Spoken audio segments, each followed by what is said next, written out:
আসসালামু আলাইকুম। যাই হোক, আমরা যারা বাহিরে আছি অতি তাড়াতাড়ি ইনশাল্লাহ প্যান্ডেলের নিচে বসে যাই। কারণ ভাই, এই রাত প্রত্যেক দিন আসবে না। কারণ নসিবে আল্লাহ লেখছে কি লেখছে না সেটা আল্লাহ ভালো জানে। সেই জন্য আমরা বাহিরে ঘোরাফেরা না করে জীবনের লাভ জলসা মনে করে অতি তাড়াতাড়ি ইনশাল্লাহ প্যান্ডেলের নিচে আমরা বসে যাই। ভাই, এখানে বসার পর তিনটি জায়গার কথা মনে করা। বিশ্বনবী ঘোষণা করে দিয়েছে তিনটি জায়গার ভিতরে সরাসরি শয়তান ঢুকে যায়। শয়তানের সব চাইতে বেশি মাথা গরম হয়ে যায় তিনটা জায়গার ভিতরে। শুনবেন কি বাবা, যে তিনটা জায়গা? আওয়াজ দেন, তিনটা জায়গা শুনবেন। নাম্বার 1 হলো, কোন ব্যক্তি যদি নামাজের মধ্যে দাঁড়ায়, নামাজ পড়লে গেলা সব চাইতে শয়তানের বেশি মাথা গরম হয়। কারণ সরাসরি আল্লাহকে সেজদা দিতেছে। ওই নামাজের মধ্যে দিয়েও দেখবেন যে শয়তান গুলো এমন ভাবে ঢুকে যায়। মসজিদে যা দাঁড়াইছি, মসজিদে দাঁড়ানোর সঙ্গে সঙ্গে আমি তাকাইয়া দেখি আমার বাম পাশে এমন একজন আল্লাহর বান্দা বসেছে, তার সঙ্গে আমি 3 দিন হলো কথা বলি না। হাসান আমি বলি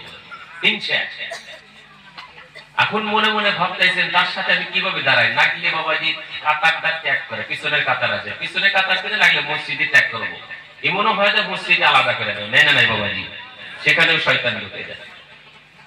2 নম্বর লক্ষ্য করে দেখবেন,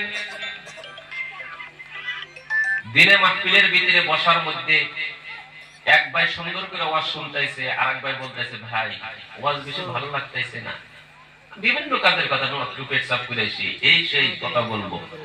কারণ আপনার ভাবতে হবে ওই সলিমুদ্দি ভাইটা আমাকে ডাকতেছে চলো একটু সাদা খাইছে বাইরে দিন। আপনার ভাবতে ওই সলিমুদ্দি ভাই না, সেটা শয়তানে বলতেছে। কথাটা বুঝছেন কি? শয়তানের তরফ থেকে ওটা হইতেছে, ওখান থেকে ফাঁকা হয়ে যায়। আর একটা জায়গা ফাঁকা হয়ে যায়। 3 নম্বর হলো স্বামী এবং স্ত্রী। স্বামী এবং স্ত্রী যত চাপাচাপি করে থাকবে তত আল্লাহর রহমত বৃষ্টির মতন বর্ষিত হবে। বলুন সুবহানাল্লাহ।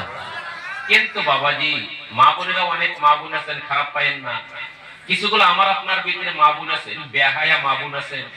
স্বামী যদি সকালবেলায় গালের ভিতরে একটা থাপ্পড় দিয়েছে, আজকে 3 দিন হলো আপনার সঙ্গে মন খুলে কথা বলে না। হাসানা মিসারবাদী 3 দিন হলো কথা বলে না।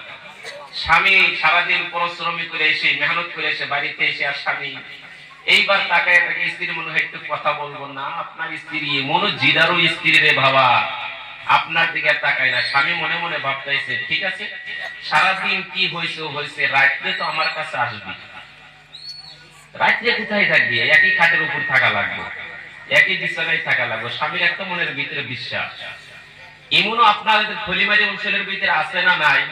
আমাদের শালমারার ভিতরে অনেক নারী আছে, বিশেষ করে দেখেন রাত্রে ঘুমাইছে, স্বামী অন্তর খুলে একবার ডাক দিয়েছে বিবি আইসো, দিনে কি হয়েছে, আর এইভাবে মন ঘষে, এমন ভাবে মন খুলে, এমন ভাবে মন খারাপ করে তুমি যদি থাকো, সারা জীবন থাকলে তো বাবাজি আমাদের ভিতরে আনন্দিত হবে না?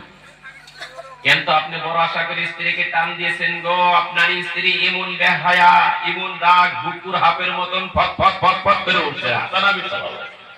এমন ভাবে রাগ করছে, আপনি যত টানেন তত পিকআপ বাড়ে, যত টানেন তত পিকআপ বাড়ে। আমাদের বাসায় আছে না, না হে মুহে হিট দেয় ধরা ধরে না কেন, কান্তি কান্তি হাসান আনসা বাবাজি এত কান্দে বিয়ে মাসের মধ্যে কান্দার দাঁত বেশি নাকি বাবাজি?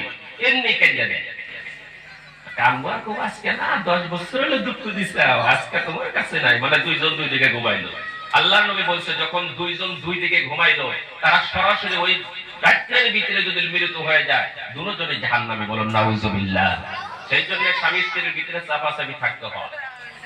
আল্লাহ যেন আমাদেরকে বিশেষ করে স্বামী এবং স্ত্রীর সঙ্গে সারা জীবন জানি ইনশাআল্লাহ মিলে মোহাব্বত ইনশাআল্লাহ আমরা চাপাচাপি করে থাকার অভ্যাস বানায় দিই নাকি ইনশাআল্লাহ।